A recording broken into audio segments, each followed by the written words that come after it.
আসসালামু আলাইকুম সবাইকে, সবাই কেমন আছেন? আশা করি সবাই ভালো আছেন। আজকে আমি ওয়ার্ডপ্রেসের একটা স্টিকি হেডার করার চেষ্টা করব, আপনাদের দেখানোর চেষ্টা করব সেটা কীভাবে করা হয় এবং সেইটার উপরেই আর কি আজকের টিউটোরিয়ালটা। তো আজকে আমরা করব কি, আজকে আমরা এরকম একটা হেডার করার ট্রাই করব যেটা স্ক্রল আপ করলে মানে উপর থেকে নিচে আসবে, আর যদি আমি স্ক্রল ডাউন করি মানে নিচে চলে যাই তাহলে কিন্তু সেই হেডারটা আর ভিজিবল হবে না। তাছাড়া এই হেডারটা কিন্তু স্টিকি হেডার একটা, মূলত এটা স্টিকি হেডার, কিন্তু কন্ডিশন ওয়াইজ যদি আমি এটা নিচে নামাই স্ক্রল করি তাহলে সেটা মানে ইনভিজিবল হবে। কারণ একটা ইউজার যখন স্ক্রল করবে নিচে তখন তার হেডার দরকার নেই, কিন্তু যখন সে উপরে হেডারটা খুঁজতে যাবে তখনই সেই হেডারটা চলে আসবে, মানে অন্য পেজে যাওয়ার জন্য যখন হেডারটা খুঁজতে যাবে তখন হেডারটা যখন উপরে স্ক্রল আপ করবে তখন কিন্তু হেডারটা চলে আসবে। তো আজকে আমরা কিছুটা এরকমই একটা হেডার বানানোর ট্রাই করব। সবাই সাথে থাকুন, আশা করি কিছু শিখতে পারব। চলুন তাহলে শুরু করা যাক। এই ভিডিওর দুইটা স্টেপ হবে। একটা হলো আমরা হেডারটা কাস্টম হেডার কী করে বানাই এলিমেন্টরে, ফ্রি এলিমেন্টরে, কোনো পেইড এলিমেন্টর ছাড়া। সেই প্লাগইন দিয়ে একটা হেডার বানাবো, দেন আমরা জাভাস্ক্রিপ্ট অ্যান্ড সিএসএস এর কিছু কোড করে সেই হেডারটাকে আমরা এইরকম ডায়নামিক করব। ঠিক আছে, তো চলুন শুরু করা যাক।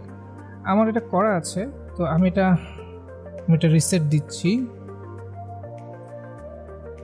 এখন সাপোজ ধরুন যে আমার কাছে এরকম একটা হেডার আছে যেটা একদমই স্টিকিও নয়, কিছুই না, সাধারণ একটা হেডার।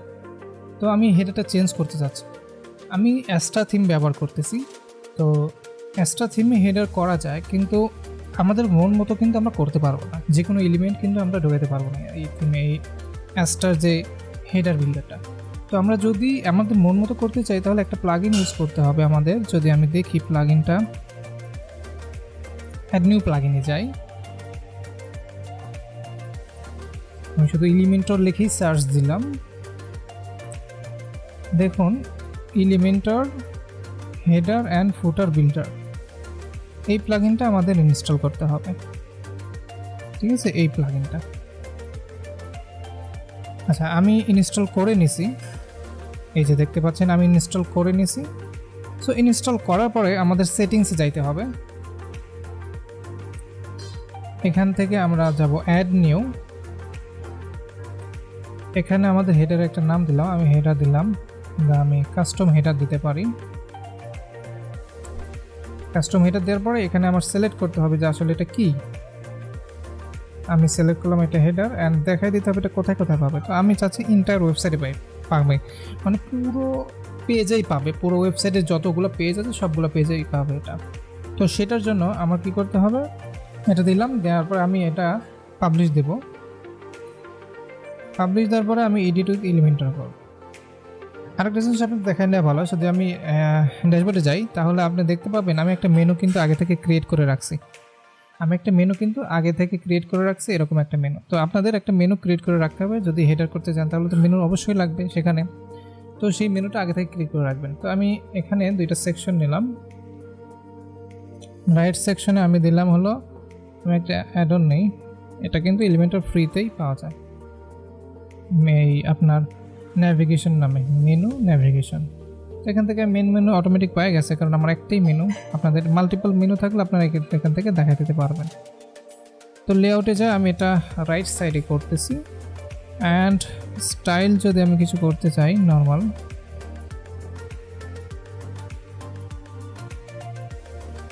এখান থেকে এটা 500 দিই তাহলে ভালো হবে। স্টাইল কোনো ফ্যাক্ট না, আমরা কন্ডিশন লজিকগুলোই আমরা দেখব।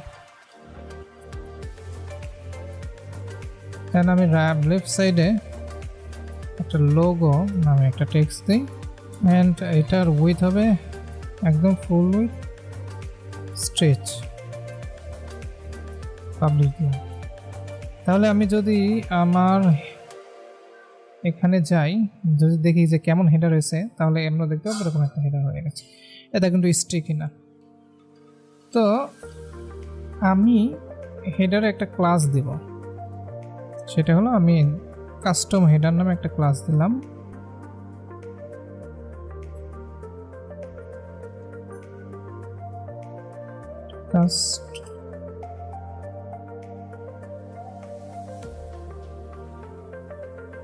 এই নামে আমি একটা ক্লাস দিলাম, এই ক্লাসটা আমি কপি করে নিলাম, দেন আমি আপডেট দিলাম, দেন আমি এখানে রিফ্রেশ দিয়ে আমি দেখবো যে ক্লাসটা আসলে পাইলো কিনা। তাহলে আমি মাউসের রাইট বাটন ক্লিক করে ইন্সপেক্ট করলাম, দেন আমি কোডে একটা ক্লিক করে কন্ট্রোল F দেব, এখানে একটা সার্চের বার চলে আসছে। তো আমি যেটা পেস্ট করছিলাম কন্ট্রোল V দিয়ে সেটা পেস্ট এখানে করে দেবো, দেখা যাচ্ছে এখানে কাস্টম হিডেনও একটা ক্লাস পাওয়া গেছে। তো আমি আপনাদের কিছু কোড দিব। আর একটা জিনিস, আমরা যে স্টিকি হেডারটা করব সেটার কিন্তু হোম পেজে আমাদের এই কোডটা দিতে হবে। এটা কিন্তু হোম পেজ দেখতে পাচ্ছেন। তো আমি এরকম একটা কোড রেডি করে রাখছি আপনাদের জন্য। আপনারা এখান থেকে জাভাস্ক্রিপ্টের কোডে আপনাদের কিছু করতে হবে না, আপনারা জাস্ট এখান থেকে আপনার এই সেকশনের নামটা যেটা দিচ্ছেন এখানে মেন সেকশনে, মানে এই আপনার যে হেডারের যে সেকশনের নামটা দিচ্ছেন সেটা শুধু আপনার এইখানে বসায় দিতে হবে, কারণ সেই নাম অনুযায়ী কিন্তু এই সিএসএসগুলো হবে। একটা ক্লাসের নাম শুধু এখানে চেঞ্জ করে দিতে হবে। তো আমি ধরেন যে এখানে আমার কাস্টম হেডার আছে, আমি যে ক্লাসটা দিয়েছিলাম সেটা আমি এখানে চেঞ্জ করে দিচ্ছি।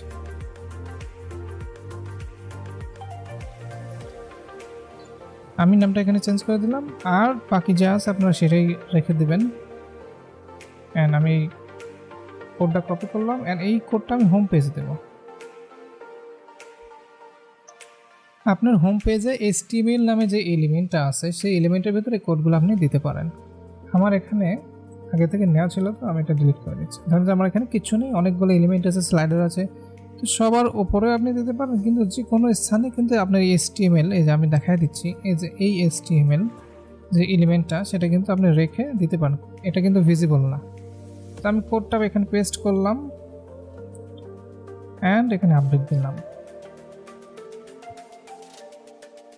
দেখা যাচ্ছে এটা কিন্তু খুব সুন্দর কাজ করতেছে। তো কোডের লিঙ্ক অ্যান্ড আমার ওয়েবসাইটের লিঙ্ক আমি ডিসক্রিপশনে দিয়ে দিব, কোনো টেনশনের কোনো কারণ নেই, কোডের লিঙ্কটা আমি দিয়ে দিব। তো আপনারা দেখতে পেলেন খুব সহজেই কিভাবে আমরা স্টিকি হেডার, এত সুন্দর অ্যামেজিং স্টিকি হেডার যেটা স্ক্রল আপ করলে শুধু আসে, মানে ইউজারের প্রয়োজনে বুঝতেছে এরকম টাইপের কিছু একটা, সেটা খুব সহজে কত তাড়াতাড়ি করতে পারবেন।